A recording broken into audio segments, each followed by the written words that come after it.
ভয়াবহ দাবানলে পড়ছে ইসরায়েল। তীব্র তাপ ও প্রবল বাতাসের কারণে দেশটির বেশ কয়েকটি শহর আগুনে ছড়িয়ে গেছে। এসব শহরের বাসিন্দাদের ইতিমধ্যে নিরাপদ দূরত্বে সরিয়ে নেওয়া হয়েছে। আগুনের কারণে শহরের মহাসড়কগুলোতে যান চলাচল বন্ধ রয়েছে। লাইনের কাছে আগুন লাগায় ট্রেন চলাচলও বন্ধ করে দেওয়া হয়েছে। এমন পরিস্থিতিতে অ্যাডহক কমান্ড সেন্টারে জরুরি বৈঠকে বসেছেন ইসরায়েলের প্রধানমন্ত্রী বেনিয়ামিন নেতানিয়াহু।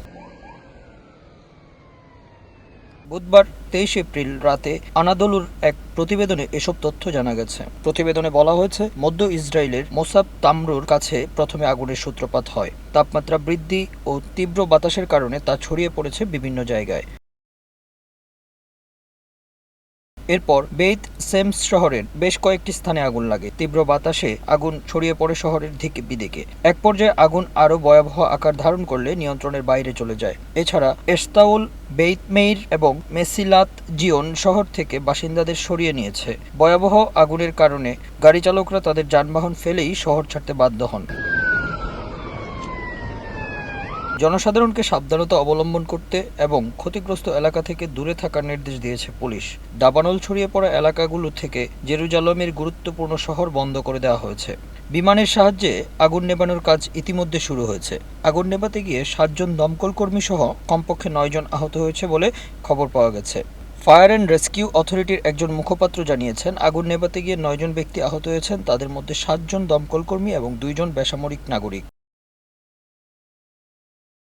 তিনি আরও বলেন, দাবানলের স্থান থেকে জেরুজালেম প্রায় ২৫ কিলোমিটার দূরে। এরপরও জেরুজালেমের আকাশ ধোঁয়ায় আচ্ছন্ন হয়ে গেছে, বাতাসের মানের স্তর হ্রাস পেয়েছে। তিনি আরও জানান, ৬টি জেলা থেকে ফায়ার সার্ভিসের কর্মীরা তালিকাভুক্ত করে আগুন নেভানোর জন্য চেষ্টা করে যাচ্ছেন। তাদের সঙ্গে যোগ দিয়েছেন ইসরায়েল ডিফেন্স ফোর্সের সদস্যরাও।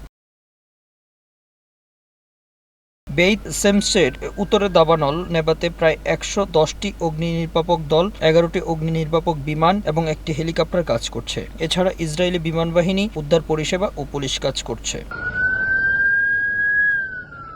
পুলিশের একজন মুখপাত্র জানিয়েছেন, আগুন রুট ১ এর উত্তর দিক থেকে ছড়িয়ে পড়েছে। দাবানলের ঝুঁকিপূর্ণ এলাকাগুলোতে কর্মকর্তারা পর্বতারোহীদের তল্লাশি চালাচ্ছেন। রুট ৬ এর কাছে আগুন লাগলেও পেতাহিয়া এবং পদুয়া শহরের কাছে রাস্তা বন্ধ করে দেওয়া হয়েছে। সামাজিক যোগাযোগ মাধ্যমে প্রকাশিত ফুটেজে দেখা গেছে, রেহোভোটের কাছে মহাসড়ক ধরে হেঁটে যাওয়া মানুষের ভিড়, চারপাশে ভারী ধোঁয়ায় আচ্ছন্ন। প্রসঙ্গত, এটাই প্রথম নয়। দীর্ঘ এবং শুষ্ক গ্রীষ্মকালের কারণে ইসরায়েলে এর আগেও অনেকবার দাবানল ছড়িয়ে পড়ার ঘটনা ঘটেছে।